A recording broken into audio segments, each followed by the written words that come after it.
Accessing books through speech, digital cartridge player. The third method, that is, using speech to access your books, comes in two basic types. That is, the recorded spoken word, and secondly, synthesized speech. I know of no blind person out there who says, oh, I absolutely preferred synthetic speech over a human voice recording.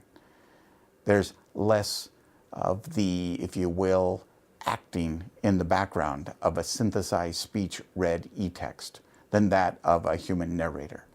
We even forgive human narrators some of their mispronunciations or accents associated with reading terms because they bring such more experience to the act of listening to a narrated book. The primary producer of these types of audiobooks for the blind and visually impaired has been the National Library Service for the Blind and Physically Handicapped, located in Washington, D.C. There is one device that's made available to all blind and visually impaired people here in the United States who've registered with the Library for the Blind and Physically Handicapped, and that's a digital player. We see the speaker holding a digital playback device. The device is slightly smaller than a shoebox and has several buttons in different shapes that control various playback functions. It used to be that our library provided us most of our books on cassette tape, but in the past couple of years we've moved entirely to digital.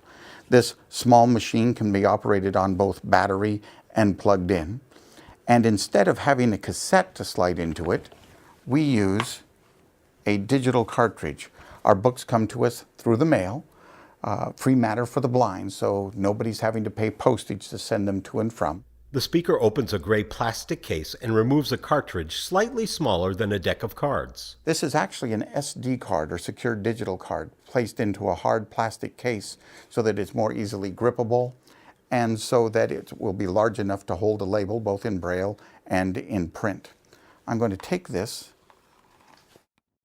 slide it into the front of the unit, and there's only one way it can fit. Any other way and it will refuse to go into the outlet. Place it in and turn the machine on. Player on. Roots to Power, a manual for grassroots organizing, 2nd edition, by Lee Staples. Again, all stored on a digital cartridge.